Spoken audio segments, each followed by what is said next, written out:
What's up YouTube, back with another Paladin Projects video. Today we're going to be going over a new champion concept that I've created known as Ulisek the Hornet Queen. This was a really fun champion to make, mainly because it's the first non-humanoid champion that I've created. And what I mean by that is, so if you think in the game right now in Season 8 we have like champions like Volibear and champions like Skarner who, obviously they talk but they don't have human characteristics.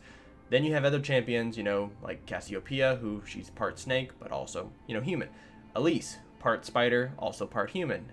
Nidalee, part cougar, part human, so you kind of catch my drift. This was a fun champion to make because I get to make something that's non-humanoid-like. And there's no bee champions in the game right now, so it makes it a really easy idea to make. Ulisek is a AP bruiser who would play in kind of the solo lanes, whether it's top lane or mid lane. She may work in the jungle a little bit too, but I would say mainly top lane and mid lane. I picked an AP bruiser because there's no AP bruisers in the game right now. And I know right now with how build paths are in Season 8, it'd be very difficult to make an AP bruiser work outside of using like Rod of Ages, Leandries, Rylaz, those type of items. I'm not sure what else she would build, but just the idea of having like a Darius type champion who is AP, well, not technically Darius, but you guys get what I'm saying. So Ulisek is a race known as the Burkgon, which is a very aggressive ancient race of bees that populated Kalavak over the years. Her home origin area is a mountain known as the Cyanoctis Mountain, which is located in Kalavak. It's in the northeastern corner of Kalavak. Actually, if you've watched the other video that I had for Bylavar, which was the last champion I created, he was from an area known as the Dark Woods, which is actually directly south of this mountain. This bee race, they're not just bees, so they're humongous, obviously, but also, outside of just being a bee, she is also infused with this dark metal that's actually found inside of the mountain. This metal makes her very hard to kill because parts of her body are actually made of this made of this transfused metal, and it makes them look really badass and scary as well. So her normal weapon, obviously, she's just going to be using her stingers that every bee has. Why would she have anything else that's different? Her play style would fit very similar to, I don't know, somebody like a Yorick, somebody like a Nasus. She's kind of a split-pushing, lane control style bruiser who has some burst ability when it comes to team fights as well, as we'll see into her ability kit. Now for Ulisek's bio, there's not too much to say, and there's not much that we actually know about this champion, outside of the fact that she is the new queen of this nest. The Burkgons actually used to roam over about half of Kalavak. The entire continent. They've nested all the way across the continent, and just with recent human expansion as well as them being hunted for their nectar, they have grown scarce. Their entire species has almost been cut into a third. So they've kind of all migrated back to the mountain, and they've become very active over the past few years, just hovering over the mountain, actually even attacking civilians who are in the area.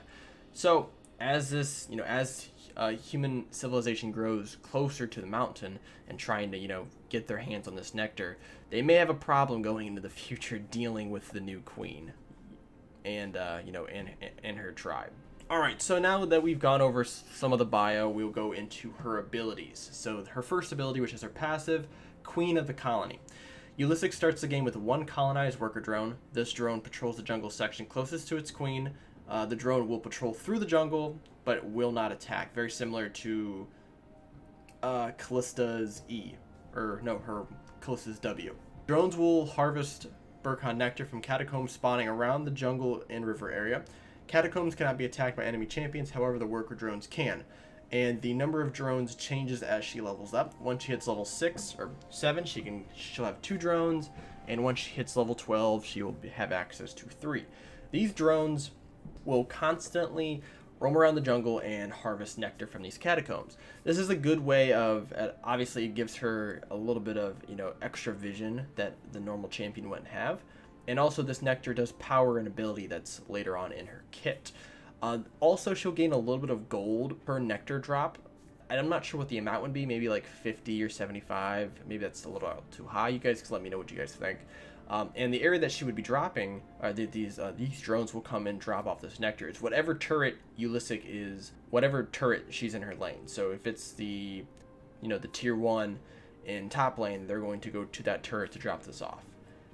And so on and so forth for bot lane and mid lane as well. So her second ability, or actually her first real ability, is Royalty Rush. This has a cooldown that starts at 13 and goes down to 8, with a range of 650 and a knockback range of 80. This ability also has a passive and an active. So the passive, Ulisek can pass over champion-made terrain as well as passing through minions, granting bonus movement speed along the way. So, a Nivea wall, Trundle Pillar, none of this will actually stop her from moving. So it's really hard to trap her, and also she'll gain movement speed while she's passing through this stuff.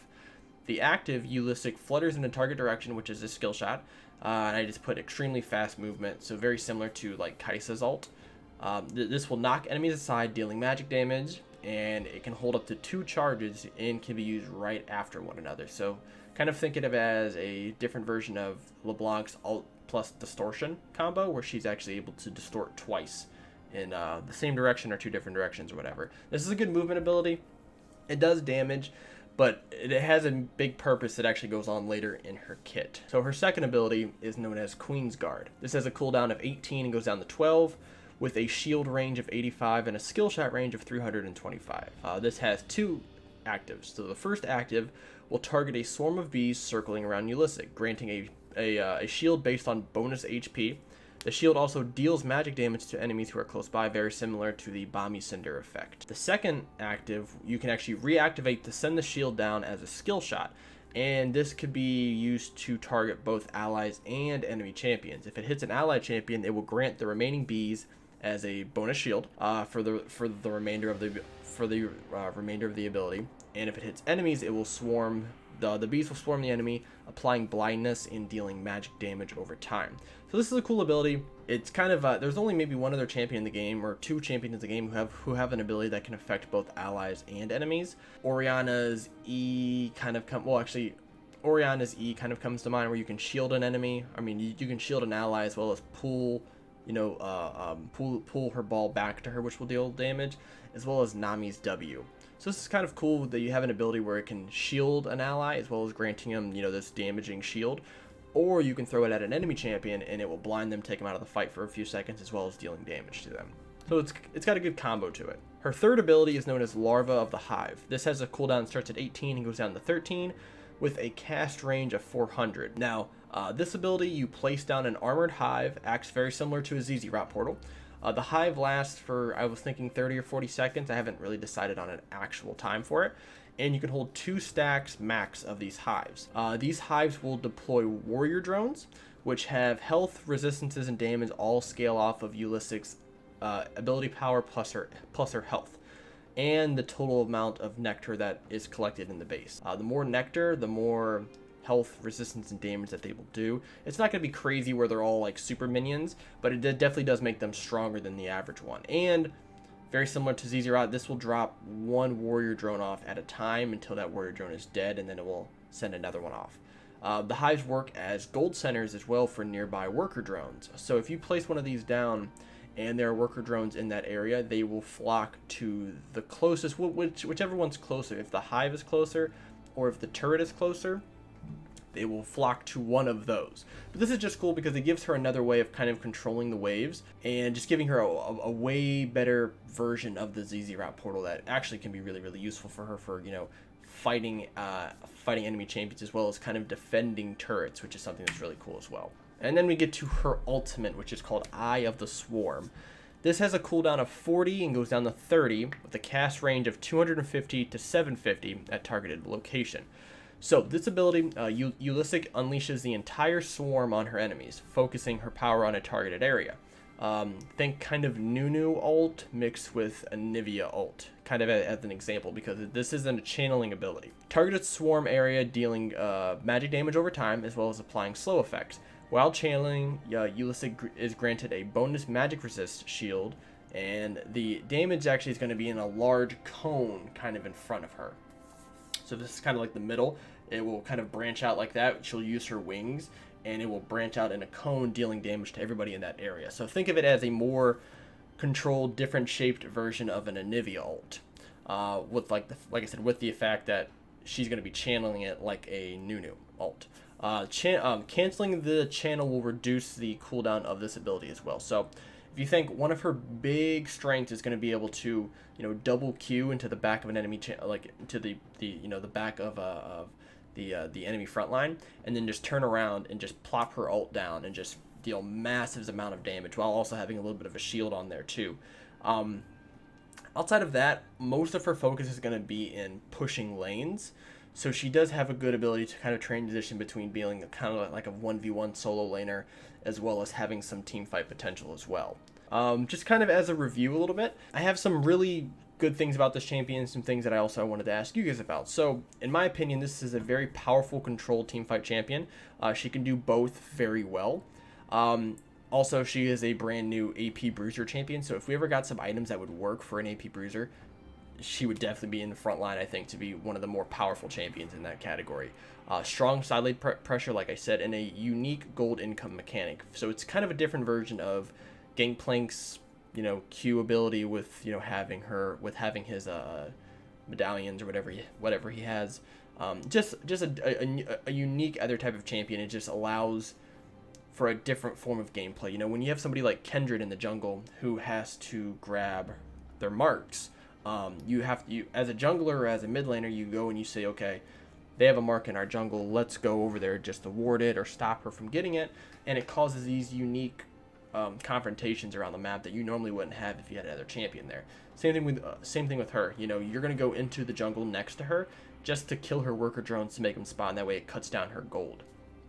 The big thing I would say with Ulisek is that she lacks a lot of dueling potential when it comes to really high damage champions. So she can duel tanks pretty fine. Champions who are a lot less tanky than her, she can probably duel. But when it comes to champions like Garen, champions like Darius, champions like Renekton, she's going to struggle a little bit because also she doesn't have any form of gap closing or gap increasing, and she doesn't have any CC really at all. So she's kind of in a weird predicament where she has, outside of her Q, she doesn't have much else that she can really do. So she doesn't have a lot of options for damage. Her Q does damage in a little bit of a straight line, but it's more for positioning for her ult. Her W does a good amount of damage, but it's not a significant. You have to actually land the second active on an enemy champion to deal a good amount of damage. And then her E is mainly for pushing and lane pressure, while her ult is her main form of damage. So not a ton of damage variety. And she has a linear team fight style on purpose. I think if I gave her any more roam, to be better in team fights, this champion would be very, very overpowered. So she has a very linear type of team fight. It's basically you Q to the back line and then ult. I already said not a very good dueling champion to champions like I said, Fiora, champions like Camille, Aurelia, Darius. She's going to get shit on. As well as there's no AP Bruiser items in the game right now. So Riot would have to create some for this champion to actually be, useful. But that is my champion reveal for Ulisek. Down below, give me your ideas, what you think this champion does good at, what do you think this champion does terrible in. Also, like and subscribe if you guys like these type of videos, and I will see you guys next week with a brand new champion. Thanks, guys.